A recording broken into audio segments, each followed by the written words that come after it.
Hi guys, I'm Matt. Welcome to Fern and welcome to another week in the life of us. We've just started a new project, which is a loft conversion in Exeter. The steel's already up, the walls are already taking shape. You'll see footage of that shortly. It hasn't been the best of starts though. We had a storm come through. Here's Sammy to tell you exactly what happened. Oh,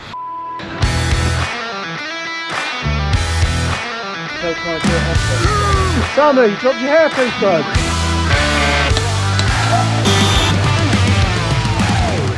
Good morning. Starting a new project today, which is gonna be loft conversion into a dormer. So Marv's already busy at work. Told him to wait, but once he gets going, you can't stop him. He's a machine. We have got rain due all week, so it's gonna be a little bit battling the elements, try and get this strip, try and get it in the dry. Right, see you later. Little did we know how accurate that statement was going to be. You can see the guys have started stripping the roofs because the forecast wasn't that bad for the morning, and they start getting ready in order for us to put a temporary roof covering on it. So what you can see the guys doing here is they're about to take off the bottom layers of batten. This exposes the original wall plate that the bits of timber called the rafters or the ceiling joists are sitting on. We need to put a new one on that, which is going to form the outside edge of the new dormer. You can see the bit of timber in there. That's called a wall plate. This wall plate is going to become the base for the new walls to be built up off. Whilst we've been cracking on, we've had a little visitor turn up. We got a little stowaway. He climbed right up the ladder. What are you doing in there? Wow. Never seen a cat climb up a ladder before. Now the wall plates are on, we can strip the rest of the roof and get ready to put our temporary roof covering over top. You can always tell how cold it is by when the hoods go up. So you can see it getting colder and wetter and windier. And the boys thought, hey look, we've got this under control. Unfortunately, Sammy's about to show you that we maybe didn't have it as good as what we needed it.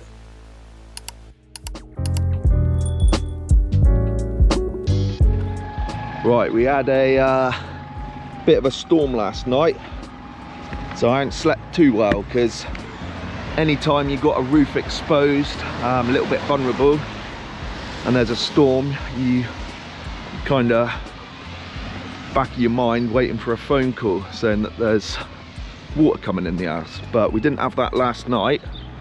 Wind was blowing.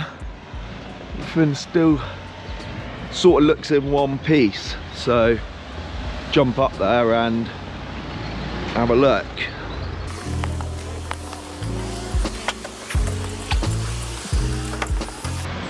Right, none of that was blown off, which is good.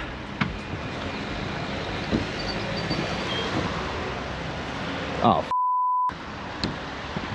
oh,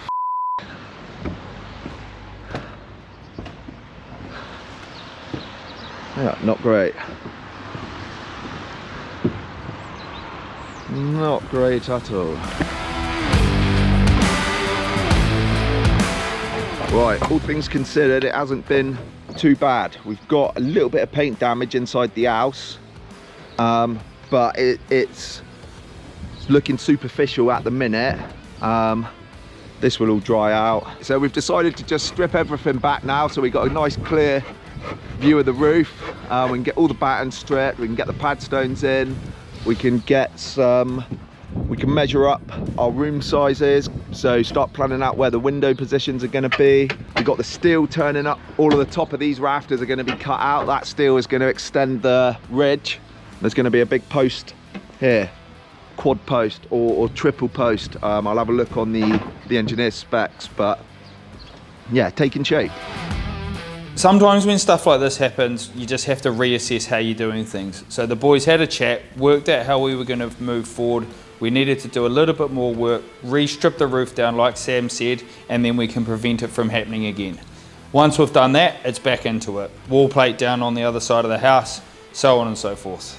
As the weather forecast doesn't look amazing, we've recovered the roof, made sure we put lots of batten on like Sam suggested, and now we've moved inside to get the pad stones in, ready for that massive steel to go up. What a padstone is a really dense concrete block which gives the steel something hard to sit on. The load's then transferred through the concrete block onto the brickwork below it. You can see what Sam's doing here is using a mortar mix in order to make sure that the padstone is perfectly flat and level.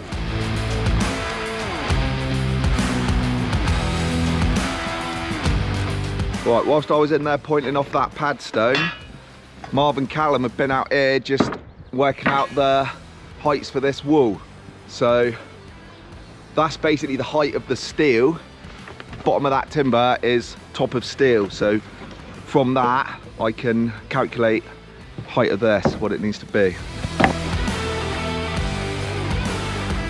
In order for us to support the other end of the steel, we have to put in the post like Sam said before, as per the engineer's instructions.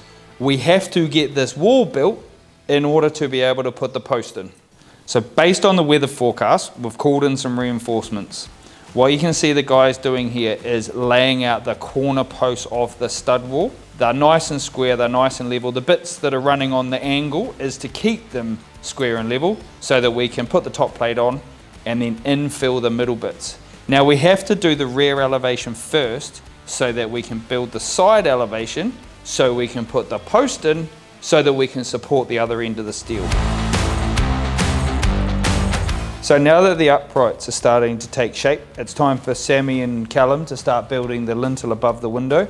This supports the roof above the window by spreading the load. So sometimes it just happens this way when you're in the middle of something important, the delivery turns up. That's exactly what's happened. Well, where are you going to put it on those bearers? Well, I'm going to try and get it there for you. That'd be ideal if you could. So the guys over at Hughes Gray have been and picked up the steel for us and they're just unloading it. This is a big bit of steel. This is going to form the new ridge of the house.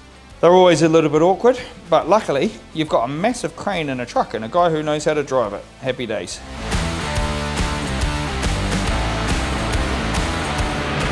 Thank you very much. That's the easy part.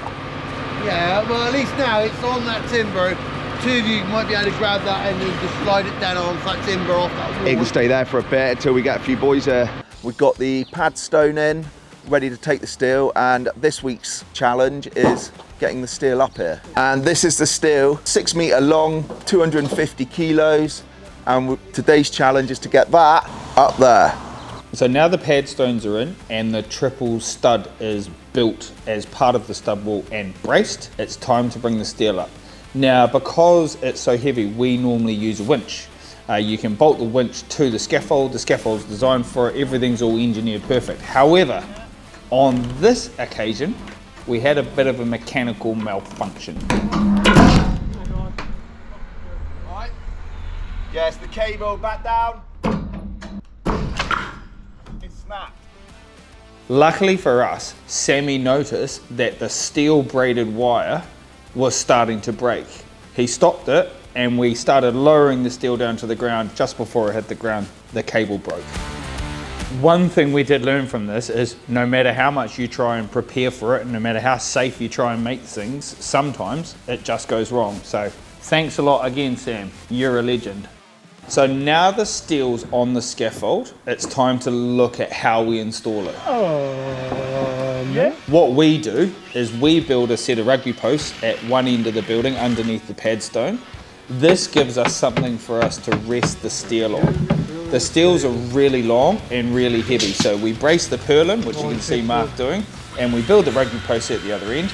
That gives us a nice flat surface for us to sort of muscle the steel around the corner, and then it gives us somewhere to rest. So guys, me and Marv have just got back from the merchants. What we had to do is pop down and get a bit of 8x2. These lovely lengths of timber here. There's Marv moving it around. A bit of OSB. What we need to do is web out the steel before we can put it in. So now we try and get that in before this sunny weather goes. Cheers guys.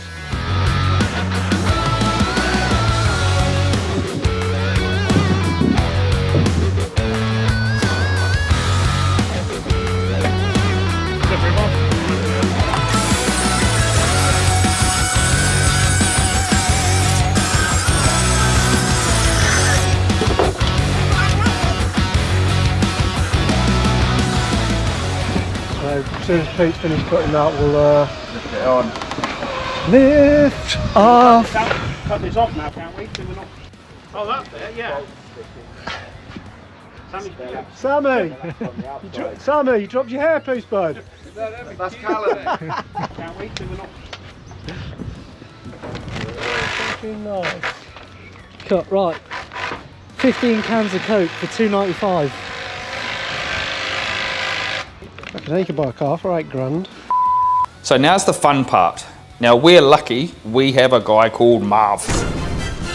He's an absolute legend, and as you're about to see here, he just goes to show how strong he is. It is a really, jokes aside, it is a really difficult maneuver this.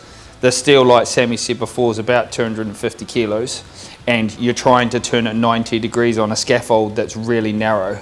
The guys did really well. This is just about communication and working together as a team. What you can see here is the hardest bit. There's stuff in the way everywhere, hence why we build our supports so that we can get it onto it and have a rest. Unfortunately for Martin and Pete down the other end, they've still got a bit of a game trying to rest it on the edge of the scaffold. To the roof now, Bet. 1, 2, 3. Right, that's fine. There's somebody needs to come. Somebody come under here. We'll get in a bit and around a bit. Alright. Yeah, in a bit. Keep coming. That's it. Keep coming. You ready? Position all the weight back. Hang on. Well, somebody's going to have to come up here with me then. Yeah, at the No, minute. Mark's on his shoulder now, boys. Keep coming. Keep the weight. Keep the weight at the back. Try and keep the weight at the back. What, by pulling down? Yeah, a little On bit. Mark's shoulder, on my shoulder. Okay, Pull down push. if you want to. Hang on. Keep coming. Keep coming. Yeah. A bit more. We're on there now. We're on there. So with some sweating, some teamwork, we managed to get it in on the rugby post that we spoke about before. This gives us an opportunity to regroup, start again, ready for the last big lift. Now that we've got the steels on our little resting spot, it's time for us to web out the steel. Pete went through it a little bit earlier. We don't do it on the ground because it makes the steel heavier. We want to get it into a nice stable position and then we can do it now. When we need to attach timber to steel, it's quite hard. So we install, as you can see here, a layer of OSB and then a layer of C24 structural timber on the outside. This gives us something to nail to. Now both of those layers of timber are bolted all the way through the steel through the pre-drilled holes. That means we're ready to fix whatever we need to onto the steel, keep our substructure strong. Trying to buy stuff straight off the shelf, which is exactly the same size, can be a bit difficult, but we've got a Sammy. What Sammy's doing here is planing down the timber so that it fits inside the steel better. Let's try that again. Right, let's come to you. Quite a lot, way fair bit. Yeah.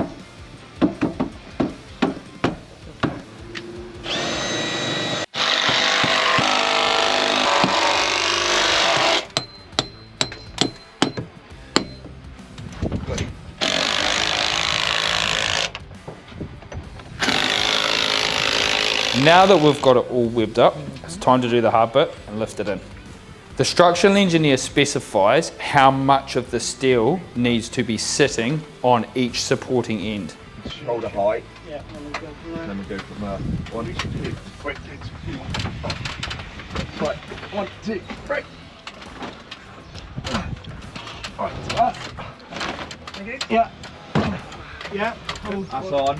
Enough. So now that we've got one end on the padstone, one guy goes down and holds that end still because it's really important that doesn't move. And some people use a crane, we use a Marv. You can see here, it's just teamwork. 3, 2, 1, up she goes onto the post that we've built. That one looking good. See what? Once the steel's in, it's really important we do a few checks. What you can see the guys doing here is checking the post for plumb and checking the steel for level. Now you can adjust these, and then you'll see the guys do it in a little bit where they budge one end of the steel up because it's not quite sitting perfect. The more level that is, the easier it makes cutting in the roof, and all of your falls and flows for water control and everything like that are based off that steel. Right, don't really know what all the fuss was about. Piece of cake, wasn't it, Marv? cake. Wasn't it, old man Mark? As you can see, the clouds have turned.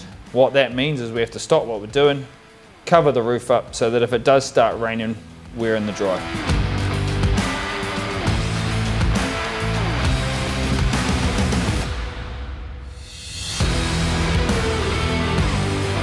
Now that we have got it all covered up, we need to put lots of batten in to stop it blowing away, and then we can get on to the final task, which is getting the OSB onto the outside of the stub walls. Now what OSB is a structural sterling board which braces the walls so that they don't torque sideways.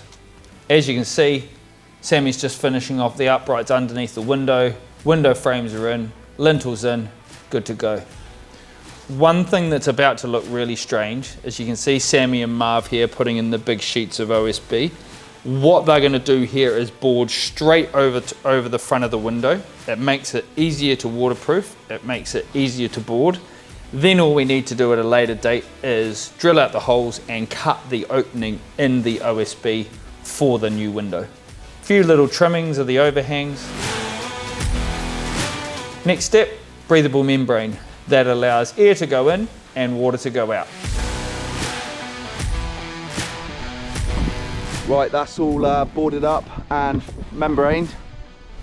Board the windows over for now, because once the roof's on, that'll keep it a little bit more weatherproof in there until the actual windows turn up. But that's essentially these two sides finished. Well, it doesn't always go as we want it to, but the guys have done really well at getting over a few challenges. The customer's been great. Thank you very much for understanding that we're trying our best. Sometimes it doesn't work. Next week's going to be massive. Stay tuned. Like and subscribe if you liked it. We'll see you on the next one.